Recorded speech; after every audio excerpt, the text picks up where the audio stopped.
me, TJ, here again at the Imaginary Gallery. Tonight's topic is actually inspired by a book, which looks like this. The title is Snakes in Suits: When Psychopaths Go to Work.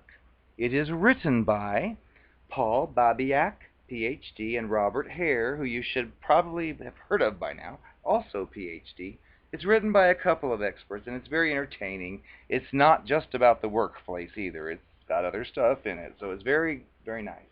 But it inspired this video tonight because it made me think of a time that I encountered such a monstrous creature, psychopath slash sociopath slash cluster B crap face, whatever you want to call it. But again, they all share similar traits, so we don't need to be hung up on labels. But what we'll do, for the sake of privacy, we'll use a different name. But I worked, as you probably know, in a collection department for a major credit card company many years ago. And we had someone that wasn't a manager, but it was like the step above us. She would be like right under the manager, and she wasn't on the phones. So, and we're going to talk about her because there are certain people in the office place that are simply there for the sole reason of using their power to control and or exploit or hurt other people, and that's what she fits under as far as a category.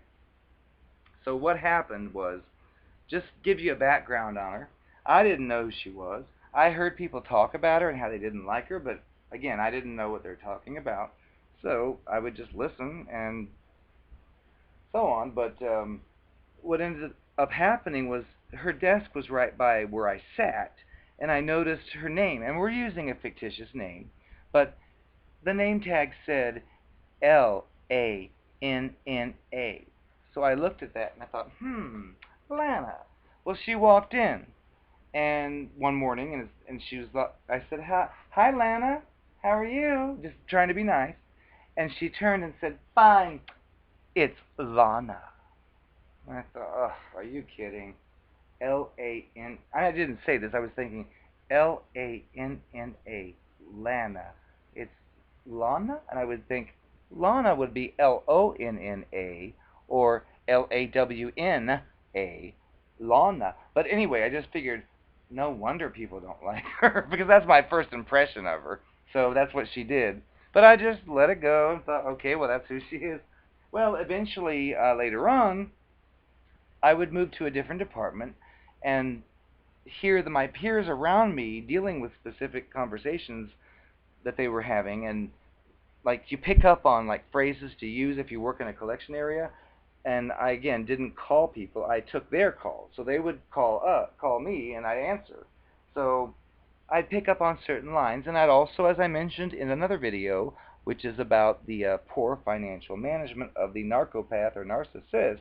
Well, I noticed a lot of narcissistic behaviors back then, such as the people who they'd call in, they wouldn't want to talk about the bill or pay it. They would just be mad about the way I was speaking to them or the way someone else spoke to them. And I'd be like, look, we're here to talk about the bill, not everything else but. And it reminded me of conversations with my previous experience dealing with narcopaths who have done something wrong and you're trying to address it. They just talk about everything else but what you need to talk about. Well, these people would do that too.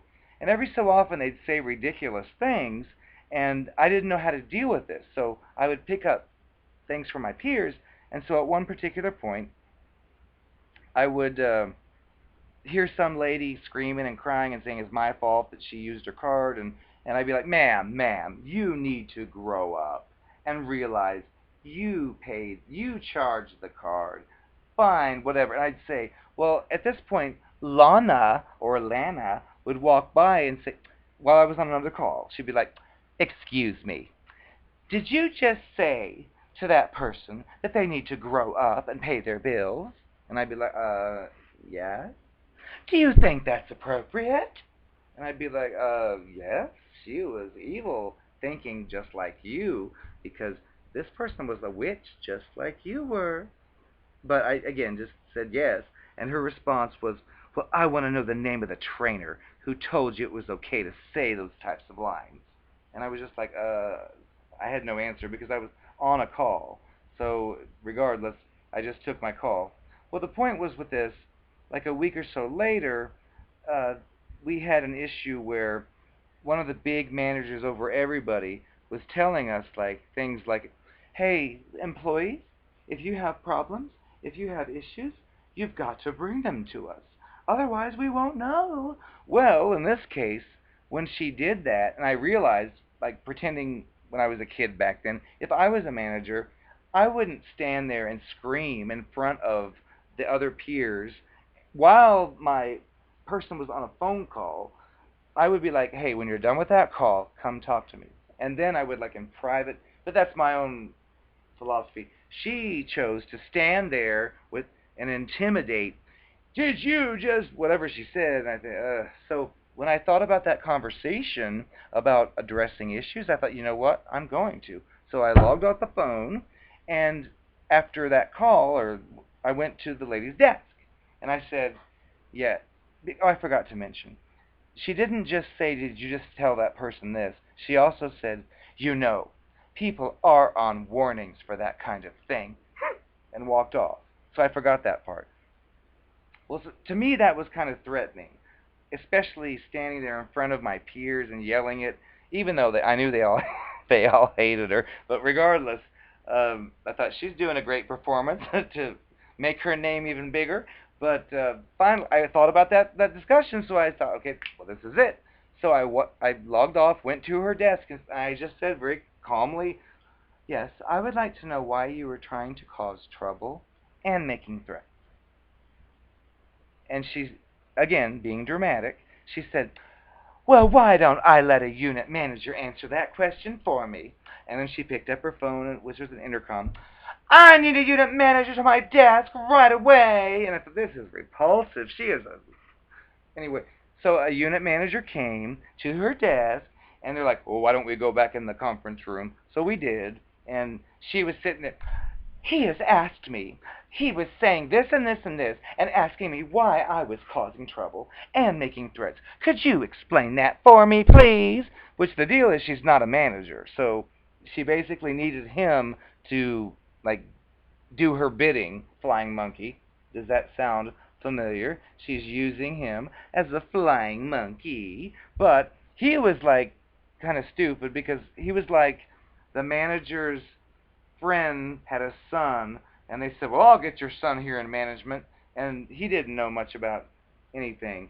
So he was kind of like laughing when she was saying, well, he said this to the customer and that, and he was like laughing at it because he thought it was funny because she's a witch, she's retarded and sick. But anyway, he was like, well, maybe you shouldn't do that now from now on. And I'm like, because I was just thinking about this whole thing. It's just a joke. But anyway, it was her trying to exercise her power. Well, anyway, that's the backstory. What happened later was there was, well, I forgot one piece.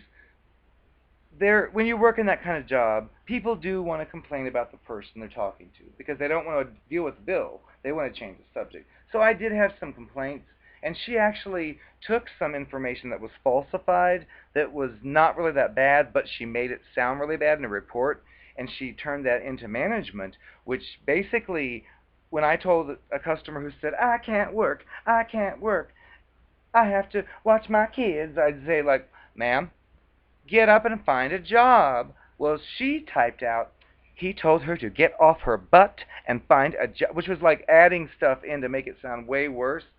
But anyway, she would do that, and she gave it to the manager, which they used to evaluate. And I would read it and think, wow, this is like a distorted version, a dramatized version, almost like with the narcopath, how they will minimize or maximize something to make it either not so important to get away with it or make it way more important to convince you they're mad about it. But regardless, I just thought, this lady is sick. And I couldn't really do anything because she was above me, and if I did, it's like, he's just mad because of whatever happened. But anyway, she falsified some information. The information might have been valid somewhat, but she made it sound like horrible with her extra details. Well, I just figured this lady's a witch. They're right. She is the witch because she's making up crap to make it look way worse. So anyway, that's the backstory. The other story was there was another coworker I had who was actually like another manager assistant, and this witch we're talking about, Lana Lana, she somehow manipulated her way up to be an actual manager. So our friend, which doesn't have a name, but she worked under her, and she was the type of employee, if you've worked in a business like this, that everybody likes. She's personable, she's friendly, she's pretty, she's nice, she cares about things, and you ask her for something, hey, can I get this done? And like in a few minutes, oh, it's done. It's like she's just perfect in every way. And everybody loved her. Well, I'm imagining this narco-sociopathic, psychopathic witch manager did not like her, but she was her manager. Well, everybody, remember, hates that Lana Lana, so eventually the word came out that Lana Lana was leaving the company. So everybody was like, yes, if she's gone, we'll all be happy. Because, again, these people just cause problems. So, so anyway, that day came, and it was the day of her last reign of terror on our company. So we were all talking about it. Well, evidently what happened was this witch went to the lady I'm referring to that everybody likes, that worked right under her, and said something like this: "It was really a pleasure to work with you. I'm sorry to have to leave things like this, but here is your final warning. Thank you, have a good day." And she left, and she gave her paperwork, which basically was a write-up to, a final warning is like, if you mess up again, you're fired. And she gave it to her like as a parting gift, which reminds me kind of like the grand finale of the Narcopath, where they pick the worst thing they can do and do it. Well, the funny thing here is the particular paperwork was full of, just like I mentioned, full of false information, twisted information, manipulated information that wasn't even valid or accurate. And what's funny is the narcopath slash psychopath witch did not win because management reviewed it and they checked the facts against what the claims were, and they didn't match up. So I think, good job, fool. She thought she was going to have the last word, but the last word is not hers. But anyway, that was just an example or two of the same witch in different situations, and hopefully you don't have to work with such a creature. Have a great evening.